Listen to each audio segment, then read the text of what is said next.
आइए अहाँ के घर वाला कत चल गेलन? हां एते छथिन देखियो अहाँ के घर वाला कत गेलन? बाप रे पवनियो तिहार के बौआ ढना से फुर्सत नहीं होई छी। आबै छथिन कहल कि नहीं आबै छी अहाँ चलू। आबै छी मन स्थिर क के भोजी अहाँ आराम से पूजा करू न। हम त करते छी आराम। भोजी के लगे छी गीत गाओ न कि गीतो गावला हमें कहू। हां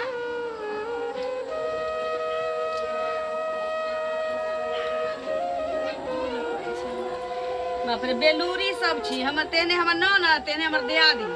हां कोनो लूर के न कोनो ढंग के देखिए गीत नहीं गावे जाय छियै ये। चाही बसा के बहंगिया बहंगीला चकाता जान बहंगीला चकाता जान तुझे बात छेले बाटोहिया भर के आकार जान ई भर के आकार जान आना रे बाटोहिया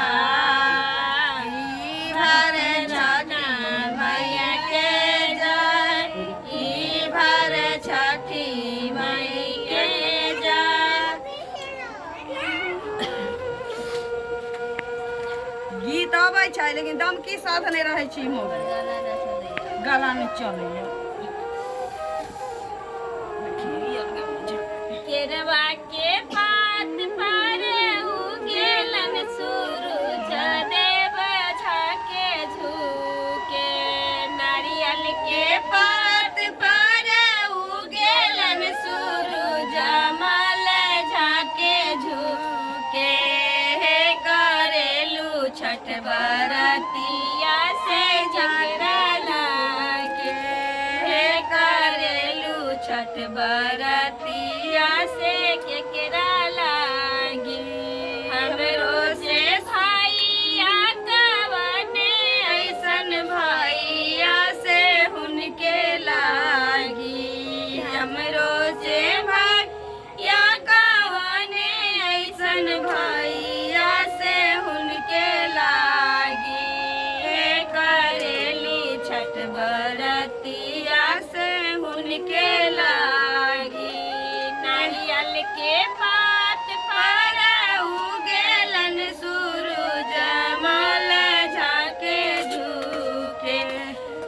करेली छठ बरतिया से किरला हमरो जे बेटवा कवने ऐसन बेटवा से हुनके लागी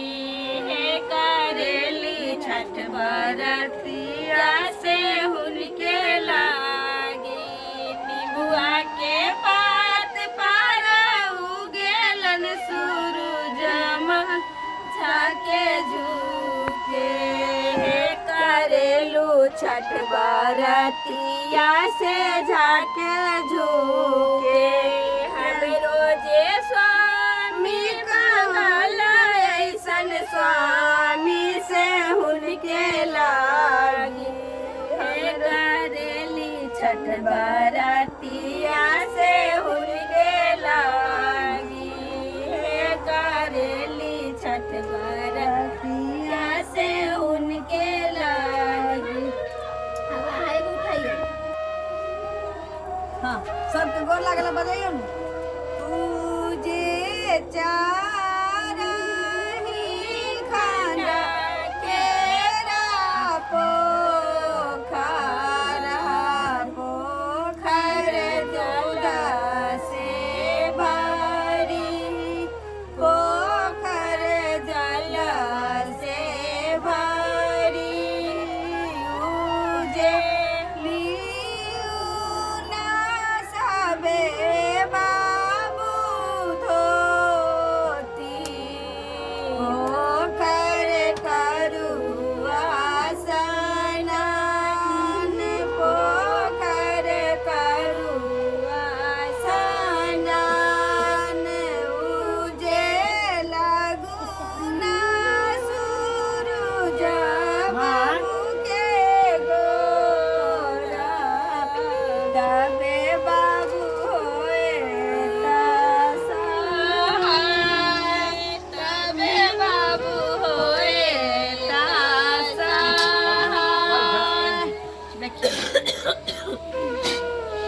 रे कुमार में तो ई गीत गावत रहलखिन साफे बिसर गेल छोटी हो गेल गे एकर दिमाग बुझा भसिया गेले हम गन्ना क्या बोल ई साफ छोटी भ गेलखिन कोनो बात नहीं छै गोर लागे जाइ छ न हां लागू गोर लागे जाइ छ छठी भैया पूजा कर लेली मां हां तो जो ना तू अपन नवेज काट के तू खा लिया तब हम सब बाद में खाएब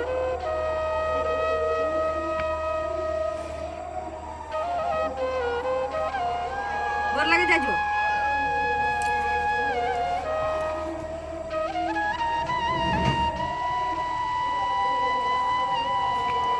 हम जाइ छी खरना क लै छी तकरा बाद हम प्रसादी उठा के देबै सबके ठीक छै जो ना अंदर चल जो ना हां साइड हो जाना बोराई सावेरा रे होगी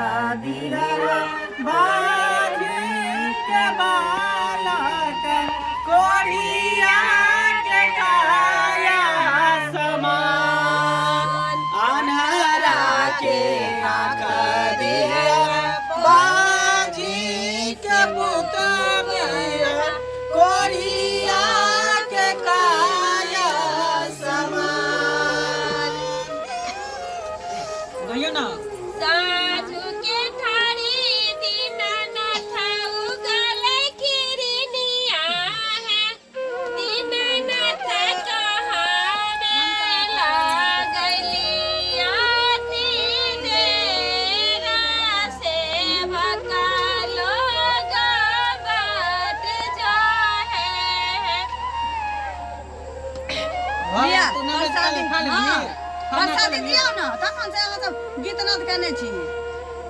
अहाँ अथी करे छी खरना करे छी लिया सबके प्रसादी दियौ हम जाइ छी ओमे है अहाँ तो सब तो दियो ना बौआ सबके प्रसादी कन्या सब नहीं देलकै कोनो दे सकै छै